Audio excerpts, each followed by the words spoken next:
চুল আঁচড়াতে গেলে কি চিরুনিতে অনেক চুল উঠে আসছে?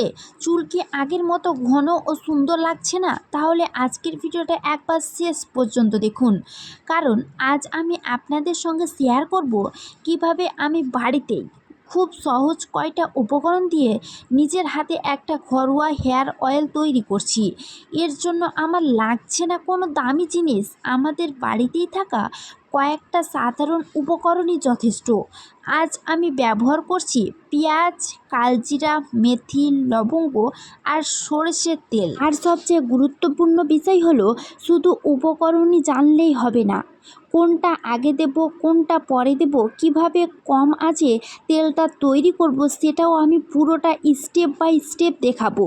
তাই ভিডিওটি শেষ পর্যন্ত দেখুন। প্রথমে উপকরণগুলি তৈরি করে নিচ্ছি। প্রথমে আমি সব উপকরণ পরিষ্কার করে হাতের কাছে নিয়ে নিচ্ছি।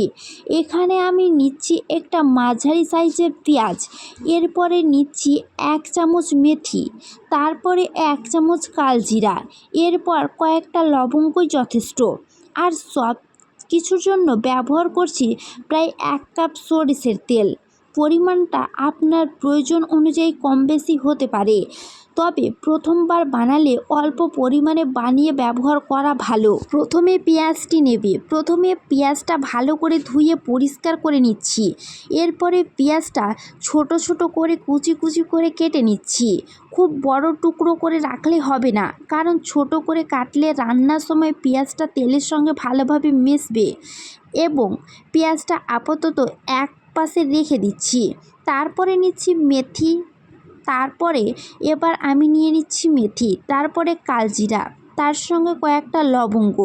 এগুলো কিন্তু সরাসরি বেশি আঁচে দেবেন না, কারণ বেশি গরম করলে উপকরণগুলি পুড়ে যেতে পারে, তেলটাও নষ্ট হয়ে যেতে পারে। তাই আমি সব কিছু হালকা আঁচে তৈরি করব। এবার করব তেল। এখন একটা পরিষ্কার কড়াই বা পাত্র নিয়ে তাতে প্রায় 1 কাপ সরষের তেল ঢেলে নিচ্ছি।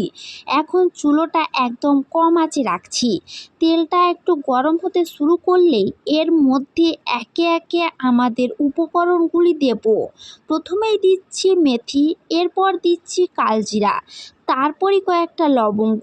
এগুলো দেওয়ার পরে খুব হালকা হাতে নাড়াচাড়া করছি, কিন্তু আঁচ বাড়িয়ে দেব না। কম আঁচে ধীরে ধীরে উপকরণগুলির সঙ্গে তেলটা গরম হতে দেব। এরপরে নেব পেঁয়াজ। এবার সবশেষে দিচ্ছি আগে থেকে কুচি করা পেঁয়াজ। এখন পেঁয়াজ, মেথি, কালজিরা, লবঙ্গ আর সরষের তেল সব কিছু একসঙ্গে মিশিয়ে নিচ্ছি। এই সময় তেলের মধ্যে থেকে পেঁয়াজের গন্ধ আসতে শুরু করে। আমি এবার এটাকে কম আঁচে ধীরে ধীরে গরম হতে দেব। মাঝে মাঝে নাড়তে থাকবো, যাতে পেঁয়াজ বা মশলাগুলো নিচে লেগে না পুড়ে যায়। এখন আসি আসল কাজে। সব উপকরণ ভালোভাবে মিশিয়ে নেওয়ার পর আমি এগুলোকে কম আঁচে গরম করছি।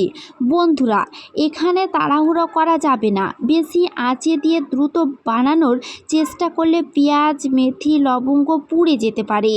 তাই ধীরে ধীরে আমি রান্না করছি। পেঁয়াজ যখন হালকা বাদামি হয়ে আসবে এবং উপকরণগুলোর গন্ধ তেলের সঙ্গে ভালোভাবে মিশে যাবে, তখন বুঝবো তেলটা প্রায় তৈরি হয়ে এসছে। তবে পেঁয়াজ একেবারে কালো করে ফেলবো না, কালো হয়ে গেলে সেটা পুড়ে যেতে পারে। তাই হালকা বাদামি হলে চুলা বন্ধ করে দেব। এরপরে চুলো বন্ধ করার পরে এখন তেলটা সম্পূর্ণ তৈরি। তেলটা তখন গরম থাকবে, তাই আমাদের কিছুক্ষণ থেমে তেলটাকে সম্পূর্ণ ঠান্ডা হতে হবে। এই জায়গায় অনেকেই ভুল করবেন, গরম তেল সরাসরি মাথায় কিন্তু লাগাবে না। তাই আগে ভালোভাবে ঠান্ডা হতে দিন। তেল ঠান্ডা হয়ে গেলে একটা পরিষ্কার ছাঁকনি দিয়ে তেলটাকে ছেঁকে নিন, যাতে পেঁয়াজ, মেথি, কালজিরা, লবঙ্গ টুকরোগুলো আলাদা হয়ে যায়। তারপরে দেখুন আমাদের ঘরোয়া হেয়ার অয়েল তৈরি। এবার আসি সবচেয়ে গুরুত্বপূর্ণ অংশে। এই তেল কিভাবে লাগাবো? প্রথমে অল্প পরিমাণ তেল নিয়ে মাথার স্ক্যাল্পে লাগাবো। তারপর আঙুলের ডগা দিয়ে খুব হালকা হাতে কয়েক মিনিট ম্যাসাজ করব। জোরে জোরে ঘষাঘষি করার দরকার নেই। হালকাভাবে আস্তে আস্তে ম্যাসাজ করব। আমরা সকলেই জানি এই ম্যাসাজের ফলে আমাদের শরীরে যেটা ম্যাসাজ হয়, আমাদের শরীরে বলতে যেটা মাথায় তেল দিয়ে ম্যাসাজ করছি, এই ম্যাসাজ করার ফলে আমাদের শরীরে ব্লাড সার্কুলেশন বেড়ে যায়। যাদের চুল পড়ার সমস্যা রয়েছে, হেয়ার ফল অনেক হয়, যাদের খুশকি রয়েছে, যাদের মাথার চুল নেই তাদের নতুন করে চুল গজাবে। এরপরে চুলের গোড়া থেকে আগা পর্যন্ত অল্প করে তেল লাগিয়ে নিতে পারেন। তারপরে আপনার স্বাভাবিক চুলের রুটিন অনুযায়ী কিছুক্ষণ রেখে শ্যাম্পু করে ধুয়ে ফেলবেন। প্রথমবার ব্যবহার করার আগে অল্প পরিমাণে তেল হাতে বা কানের পিছনে ছোট অংশে লাগিয়ে দেখে নেবেন। যদি জ্বালা পোড়া বা চুলকানি বা লাল হয়ে যাওয়া বা অন্য কোনো অস্বস্তি হয় তাহলে ব্যবহার করবেন না। আর বন্ধুরা, এবার বলুন তো, এই 5টা সাধারণ জিনিস দিয়ে যখন বাড়িতে এত সহজে একটা হেয়ার অয়েল তৈরি করা যাচ্ছে, তখন আপনাদের কি একবারও এটা উপকরণ মিশিয়ে আপনাদের তৈরি করতে ইচ্ছা করছে না? আর দেরি না, এখনই লেগে পড়ুন। পেঁয়াজ, মেথি, কালজিরা, লবঙ্গ আর সরষার তেল, এই 5টা উপকরণ একসঙ্গে মিশিয়ে তারপরে ঝটপটভাবে এই তেলটা তৈরি করে আপনার মাথায় ম্যাসাজ করুন।